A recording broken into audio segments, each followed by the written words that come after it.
Over there, good. No, not there. I moved my body, guided by Lisa's voice. At first, I felt awkward, but gradually I became more fluid in my movements and began to enjoy the process. I wonder if we had spent more time together like this when we were married, maybe we'd still be living together. But regretting it now won't change anything, or so I thought, until Lisa unexpectedly spoke. But first, let me tell you about Lisa and me. My name is Liam. I work at a prominent university hospital as a doctor. Although I was born into a family of doctors, my mother left home when I was 3 years old, and my father passed away when I was in elementary school. When I grew up, I realized that while my grandparents and father were kind to me, they were strict with my mother. Both my grandfather and father achieved high positions in the university hospital. Even as a child, I was expected to achieve similar success there. My grandmother always followed my grandfather's wishes, and my mother obeyed my father's. I think my grandmother believed that was the way to live. But I guess my mother felt burdened, being treated like a maid and expected to bear a child. Eventually, she couldn't take it anymore and left. "I'm sorry, Liam, that I couldn't take you with me." She apologized to Yumi many times. Looking back now, I think my father and grandparents must have told her to leave me behind. At first, I was lonely, but as I grew older and understood the situation, I realized she had no other choice. All I remember of her is her trying to hide her tears from me. After my father's death, my grandparents raised me. They were strict about my studies and discipline, wanting me to become a doctor, but they were also kind, and I never lacked for anything. And I did become a doctor, building a successful career at the university hospital. In other words, I was on the fast track. I married Lisa, a fellow doctor at the hospital, when we were both 33. Neither of us wanted kids, as we were both focused on our work. Given the demanding nature of our jobs, we hardly had any time to think about starting a family. When we did get some time off, we tried to spend it together. When we were dating and just after we got married, we used to celebrate anniversaries and take vacations. But as our married life went on, we started to drift apart. We were just so busy. We often had to work late or overnight and hardly ever got to see each other. Our days off no longer matched up. We even started forgetting our anniversaries and stopped going on dates. It was all work, work, work. The only thing on our minds as a couple was our work. At this rate, we have no point in being a couple. I can't remember if it was me or my wife who first said that. But it triggered our divorce. The discussions about our divorce went surprisingly smoothly. Perhaps we both felt we had reached the limits of our marriage. On a cold winter day, we divorced. A lot happened after our divorce. First, my ex-wife, Lisa, quit the hospital. I don't know why. I only found out she had left through my colleague. I didn't even know if she quit medicine entirely or just moved to a different hospital. After the divorce, I gradually lost my passion for work. When we were married, I was so engrossed in my job, neglecting my wife, but once she was gone, it felt like a gaping hole opened in my heart. I saved many patients for my work.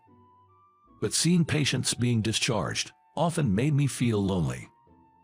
Patients being discharged are always surrounded by their smiling families.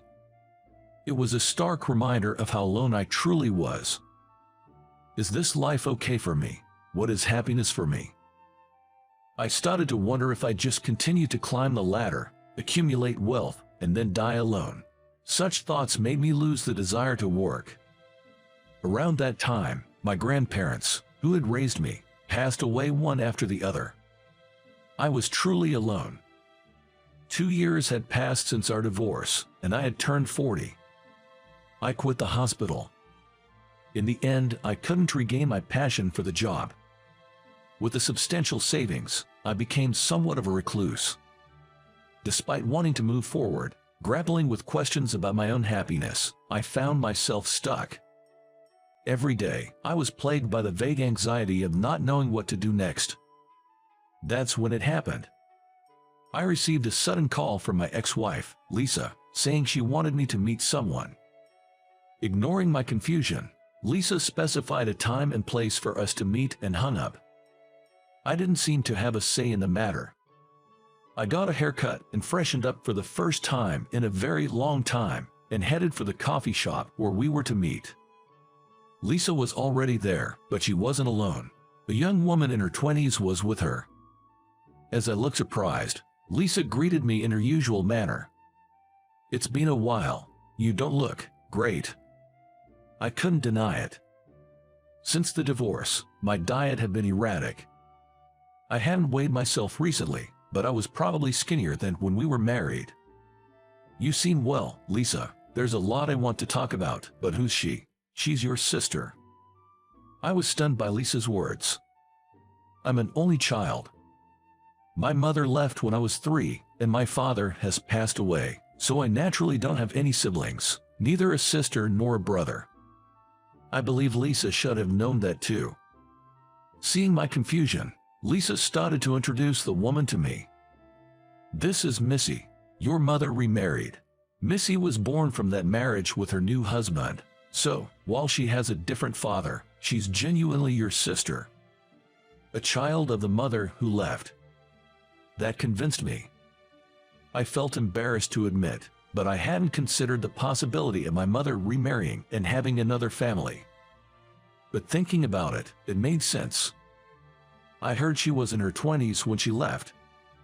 Missy lowered her head, then began to speak. "Nice to meet you. I know this might be shocking, and I sincerely apologize if I upset you, but I've been searching for you for a long time." "Oh, no, it's all right. I understand why my mother left, but why were you looking for me now?" Missy hesitated before saying, "Our mother has passed away." Hearing that was quite a shock. Although I hadn't seen her for years, I always assumed she was out there somewhere, still alive. Until her last moments, she regretted leaving her son behind. She was always concerned about whether you were doing okay. She wanted to share this with me and report to our mother at her grave that I was doing fine.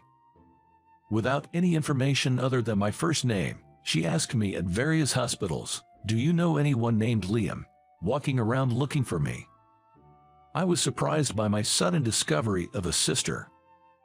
But I was glad we had this conversation. Knowing my mother had always been thinking of me gave me a warm feeling inside. Struggling to find my words, I asked, "Was she happy?" "Yes. I have a child, and she adored her grandchild. My father loved her deeply and treated her well. We were all there for her peaceful passing." I felt a weight lift off my shoulders. My mother, who I always remembered as crying, had found kind people who didn't make her cry. I'm glad to hear that, truly. As I said this, Lisa gently placed her hand on my shoulder, offering comfort. The warmth from her hand felt nostalgically familiar. Some days later, the 3 of us visited my mother's grave. Missy shared many stories about my mother, and it felt like we spent quality time together. Missy even brought along an album. Photos of my mother dressed in a work apron. Her wedding with her new husband. Their trips. And her holding her grandchild. Every single photo showed her smiling. Although I never got to speak to her again, just knowing she had lived happily was enough for me. Later, I got to know more about both Lisa and Missy. After our divorce, Lisa had moved to a smaller clinic. And recently, Missy, a nurse, joined and got acquainted there. Lisa, knowing about my mother leaving home when she was young and searching for a doctor with my name, immediately believed that I was Missy's brother. Thanks to Lisa, I got to meet Missy, learned about my mother, and even visited her grave. I can't thank Lisa enough. After visiting the grave, I promised Missy that we'd meet again. Apparently, her 10-year-old son wants to meet me, so next time, he'll join us. To me, he would be my nephew. My parents have passed away, my grandparents are gone, and after the divorce, I thought I was all alone, but I didn't realize I had a sister and a nephew. Along with the shock, happiness surged within. While walking home side by side with Lisa, I mumbled, maybe I should practice some video games. I heard from Missy that my nephew loves games. I'd love to bond over it. But then, Lisa said, why don't you come over to my place? I wondered, but Lisa said, you'll understand when you come, and I decided to go with her. I quickly realized why. Her place was filled with gaming consoles and games. Since I moved to the clinic, I don't have to work late, no night shifts or weekend duties. Thanks to that, I'm healthier, both physically and mentally. With more free time, I casually started gaming and got hooked, Lisa shared. Never would have imagined you getting into gaming. It's so different from when we were married. Back when we were dating, and even during our marriage, Lisa was all about work. Her days were packed from morning till night, barely even getting enough sleep. Yet, seeing her talk passionately about gaming, her face lit up. I could tell she was genuinely enjoying her life now. Knowing how content she looked post-divorce, I felt genuinely relieved. Afterward, Lisa and I were engrossed in gaming. That said, I was a gaming newbie, so Lisa, sitting beside me, was like, good move there, or nah, not there, as she guided me. As I responded to her instructions and got more into the game, I started enjoying it.